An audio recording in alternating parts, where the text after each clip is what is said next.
Welcome to another episode of PvP. I am NATO Potato, as always, and with me is I'm Plain Paul, buddy. Plain Paul, buddy. In this episode, we're going to be talking about The Last of Us 2, why so many games are being remade, and how come Ryan Reynolds is taking every single video game role these days. But we're going to start with The Last of Us 2, one of the most anticipated releases this year. Look forward on May 20th. Paul, why is this so anticipated? What makes this one of the very best, most everybody wants to play? What's up with this? Well, did you play the first game? No. Okay, the first game was spectacular. It's a great story. For people who like story-driven games, it was a very good story. And this one promises to be bigger, better. It's the longest game that Naughty Dog has done. And they're going to add more exploration. It's basically, they're just saying they're going to put together the best game they've ever made. They're going to make it longer. They're going to make it better. What could be wrong about that? You know what's funny about that is I read a lot about this, and Naughty Dog is having serious issues. Like you said, most ambitious and longest game ever. How about this? Well, that's actually one of the reasons why they scrapped the multiplayer. They were originally going to have multiplayer. They decided to scrap it. That way they could focus on the single player, which, that's going to endear yourself to players like me. I've read that this is not going to be able to endure. Don't look for Naughty Dog to even exist much longer. Their work environment is so toxic. It is so toxic. Everybody that works there is giving anonymous comments. Someone wrote an anonymous book.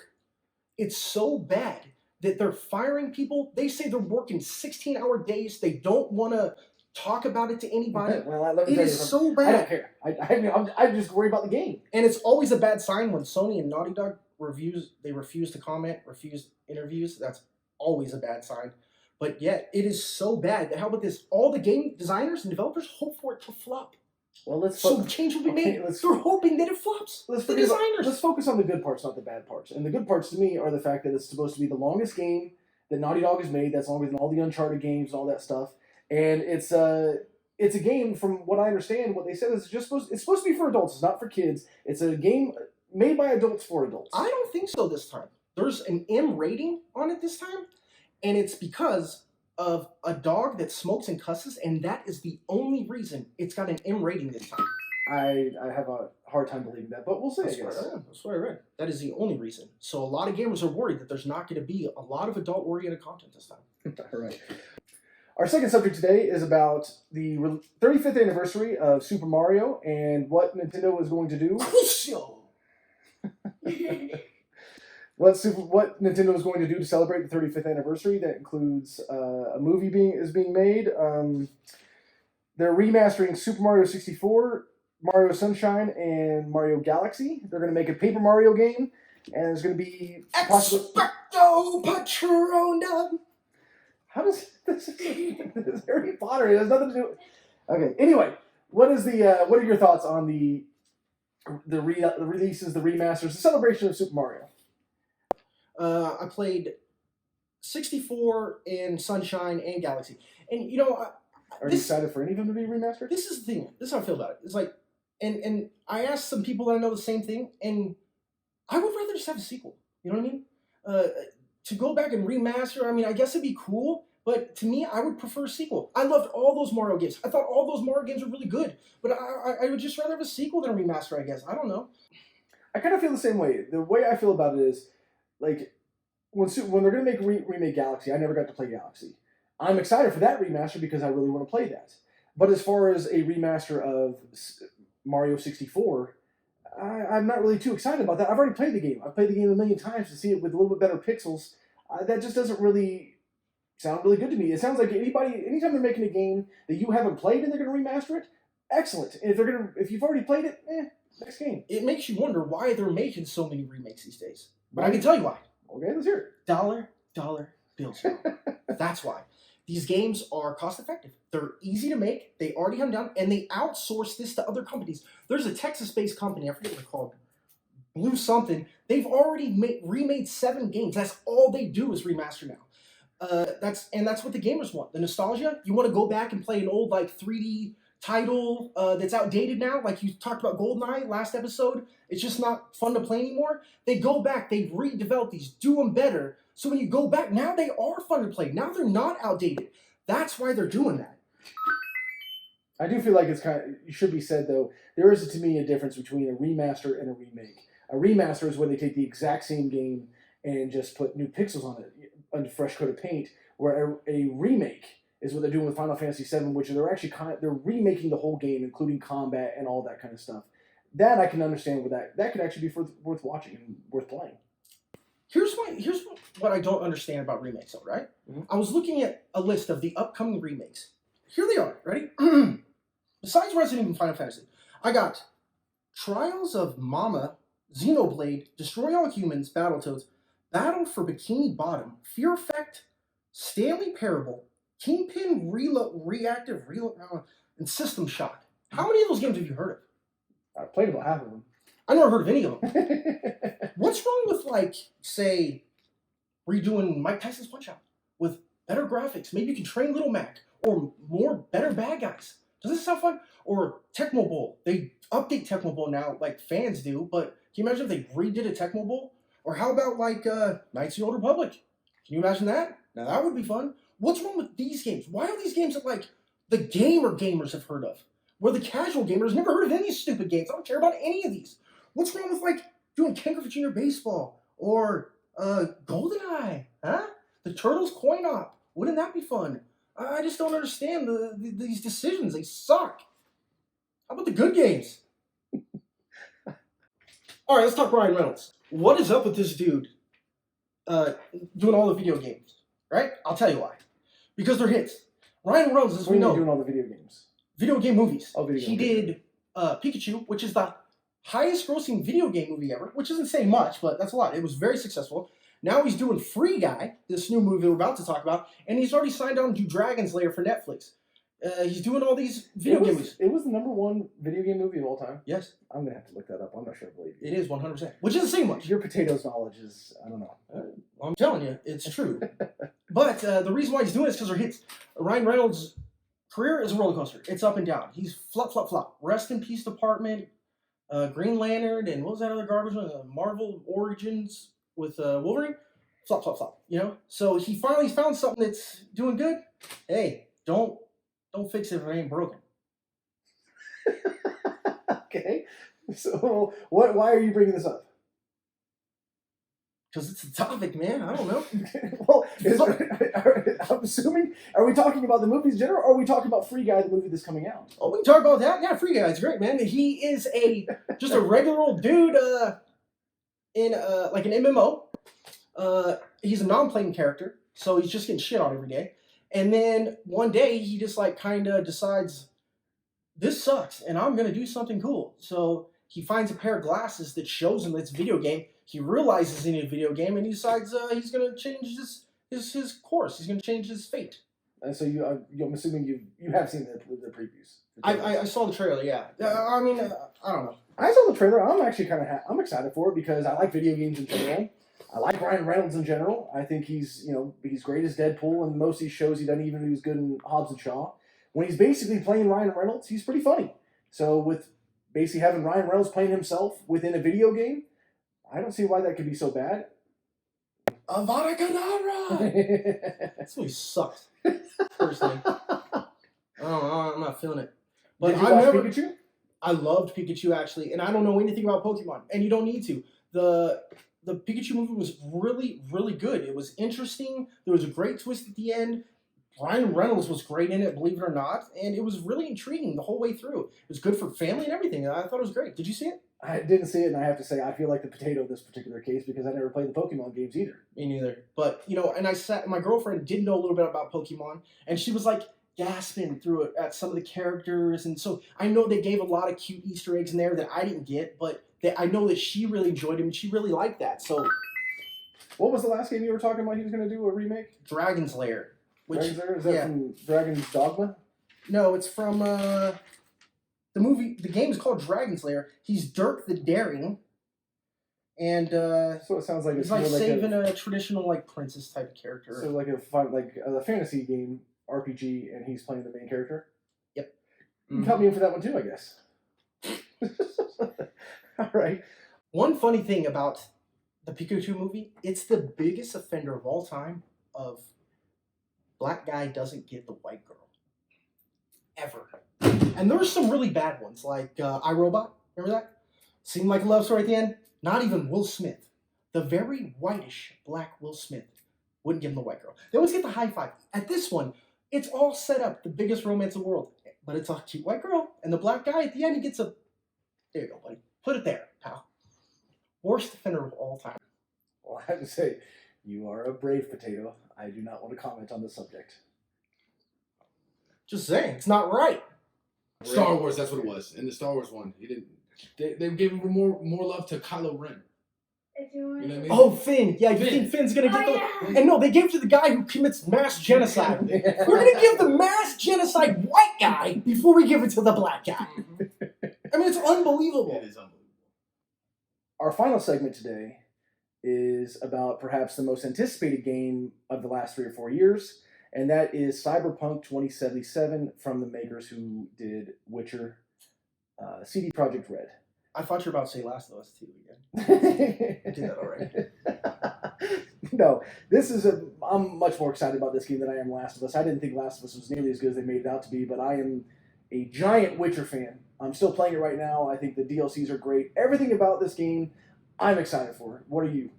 I didn't know that this game is based on a tabletop system, Cyberpunk 2020. Did you know that? 2077, you mean? It can't be Cyberpunk 2020, is it? That's what it's based on. Oh, really? A tabletop game called Man, Cyberpunk 2020. Are you sure you're the potato, or are you like a supercomputer? I don't know. This I'm stuff. flexing a little brain knowledge today. Yes, that's true. Yeah. I didn't know that. Mm-hmm. It's crazy. That is the only thing that I find interesting about this game. It's the only Because thing you find The interesting. name is the worst name I've ever heard in my life. Cyberpunk 2077. This is the dumbest name I ever heard in my life. I have no interest in that. When you told me this was the segment, I was like, what? Well, cyberpunk is generally based on it's a genre. Cyberpunk is a genre. It's futuristic. It's based on Blade Runner. Is what it's one. I'm not sure if you've ever seen. Why is it called Blade Runner? That would be cool. Well, If that it was was the called name of Blade the- Runner 2077, I would be all in. Blade Runner was a movie. Which was great. Cyberpunk 2077 is the name of the game. Cyberpunk is the genre. Well, I don't know. Having some technical difficulties here with the timer. All right. I guess it's time to take our first break. So when we come back, we're going to try a new segment today. We're going to be playing some video games against the potato, and it should be pretty embarrassing for one of us. Here comes the showdown. All right, during our break segment here, I'm going to give the potato a little peeling. Here comes a new challenger. I was just like about to whoop Dalzim's ass. Come get some. I forgot how to play this shit. Wrong button. Ha! You got me with the shocker. Nobody. Oh, what happened, buddy? What happened? You get? Oh, what happened?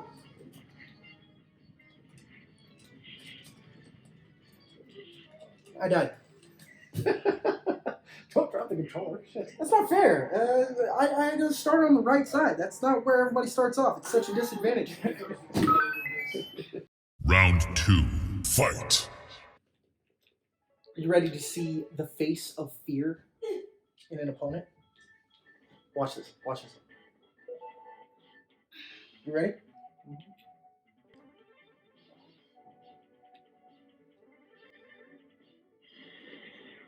You worried? Am I worried? Where's who? I am E Honda. I'm the man. Mike Bison. Oi, oi.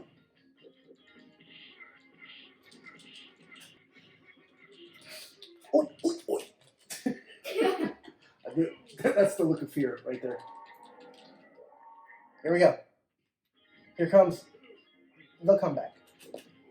Come here. Oh, come here, fat boy. He moves pretty good for a fat ass, doesn't he? No wonder you like him. What happened, buddy? What happened? I mean, Bison. What the fuck is going on here? Look at those bars.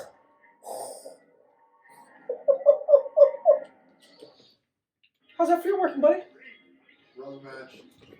Oh, what happened there, fast hands? Get up, Bison, get up. Oh, kicked you in the face. And trip. Kick his fat ass. Ah! Oh, caught you with the foot. How'd you like that foot in your face? How's a boot? Man, I was so close to, man.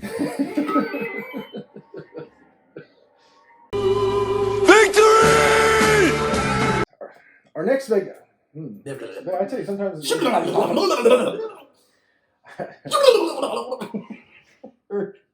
Steve Carell.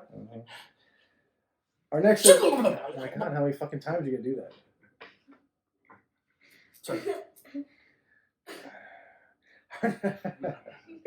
Our next segment today is what games are we currently playing? We're going to explain the game that we're currently playing, whichever it is, talk about it a little bit, and move on from there. So, Nate, what game are you currently playing? I'm currently playing Star Wars Galaxy of Heroes mobile game with my guild, the Four Bears, who are just awesome. My guild leader, Jarn Hand. Anything else you want to name drop here? Anybody else you promise anything to? R420 is the man. Uh-huh. Dak. These guys are great, man. Yeah, this is going to be an interesting. No, it's really a fun game, especially for Star Wars lovers like me. It's so fun. It's so addicting, and it's one of those games where you got to pay to like kind of be competitive, and you keep paying and you keep paying, and then you realize it's like, what the fuck am I doing? I spent all this money on this game. You got to be careful playing these mobile games that cost money because you'll pay that money. Would you care to tell everybody how much you paid, or No. would you like to keep this? So what you're saying is that you are the target audience for these games. All done. Right. And what game are you playing today? The game I'm playing mostly on my phone right now is a game called Hades Star. It's Hades Star sounds very interesting. Hades Star. It's a space game. Space strategy. Is this the guy that called you and interrupted our filming for this? Yeah, Okay, well- explain why this game is so cool that it interrupts our filming. Well, it's 15 guys on one side against 15 guys on the other, and you have a base of space battle, one against the other, and it takes place over 4 days, and it was an important part of time where they needed me, and I hate to tell you, but between my corporation and you're not going to take priority. I'm sorry, I hate to tell you. So wait, you got a team here and a team here, and you battle? Mhm. Wow, that's innovative, boy. It's slightly more complicated than that, just a little bit. Good Lord. Are you playing any other games there, sir? I'm playing Lego Star Wars with my girlfriend. It was actually a lot of fun to play 2 players, and it's fun for me because my girlfriend has no clue who any Star Wars characters are, and it makes me laugh when she laughs. She cracks up when R2-D2 makes that noise when he gets hit. Wow! She just cracks up, and that makes me laugh. But it's fun because a lot of times we can't figure out the puzzles. I'm no genius, and she's no genius herself, really. So, there's been a few times when we have no idea what to do, and it goes to the old Google search to figure out what to do. You don't. How long do you wait before you go for the Google search? It's pretty quick, but it's a lot of fun, man. We're having a great time playing. I really. Are you the type of person that will actually have the walkthrough up and then use the walkthrough before you actually do anything else? No. I give it my haymaker first. I have to say, I've done it a few times where I'm scared I'm going to miss something. And I was like, well, let me check the walkthrough here before I even make a mistake. It's absurd. Remember back in the old days when there was none and you had to actually figure it out or call your buddies and ask them, Those days are long gone, man. Remember GamePro magazine? You had to look in your GamePro. And you have another game. Let's hope it was better than your last one, sir. I'm currently playing another game or two. I'm still playing Animal Crossing. It's still terrible. Uh-huh. I'm not a big fan. I'm playing Witcher 3. I'm playing the Blood and Wine I love Witcher. DLC. I think that's amazing. I'm playing a little bit of Civilization 6. I didn't know there was a new Civilization. Yeah, I love 6. Civilization. I'm playing The Room. What's different about the Civilization? This one? Yeah. Not a whole lot, just Really? better graphics and a little more. They add a little bit more each time. Playing Gwent on my phone. There's actually a Gwent app. That sucks. Yeah, it's not that good. Also, you ever play the game called The Room, which is the little puzzle game? I got that from Chris Ramsey. I think I tried it. too. It's too hard. And I'm playing Warcraft 3. That was just remastered and released by Blizzard. And There's a new Warcraft? Warcraft 3 is just remastered. It just Vomit. and I'm generally playing and watching StarCraft 2. What else do you do? You just play video games all day long? Hey, I take this very seriously. You know, this is Oh. this is our job. We're Jesus. making a lot of money off of this. People are demanding to hear our input. Do you eat and sleep? Take a shit?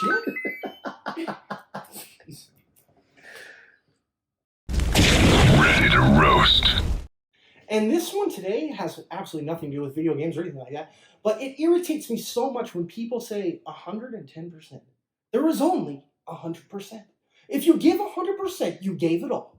And if someone says they gave 110%, nothing ends at 110, I'm sorry. All I think about immediately is that you got more left to give. You didn't give it all. Because nothing ends at 110. So, and then some people go, I give 120%. You sound like an idiot. 100% is all you can give. So if you gave your all, you gave 100.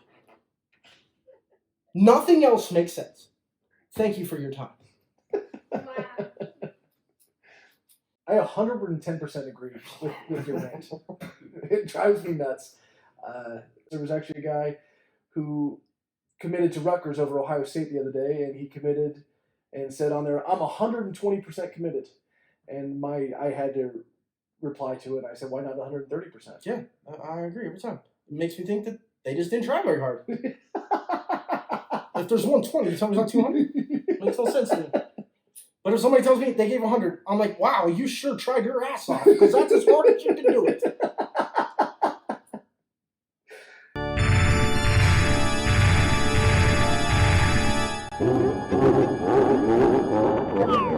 All right, we're wrapping up our show here today. We're going to have to make a decision if we're going to continue with Potatoes Peeves in the future. So, I guess we'll let you make that decision in the comments. That's for the fan to decide. Yay! And one last thing before we go, last episode we were deciding whether or not we needed to make a change, whether or not we should fire Mr. Potato. So we have to decide, have we come to a decision on that? Wingardium Leviosa. It's Leviosa, Yes, we're going to have to make a change. not Leviosa. We're going to have to make a change It's immediately. Leviosa. Goodbye, Nate.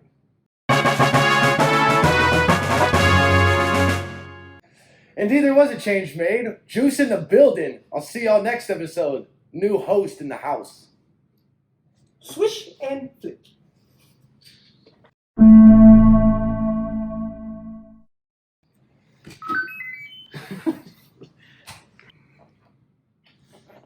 I guess just say like say. Then I should just Juice. put it there. So how about the hard say right there? Juice. Yeah. Oh, you want to do? And then you can just you see like Huh? A change has been made, and we'll see you next week. Stupid. There ain't no stupefies. I don't fuck with that shit. I'm about to get done for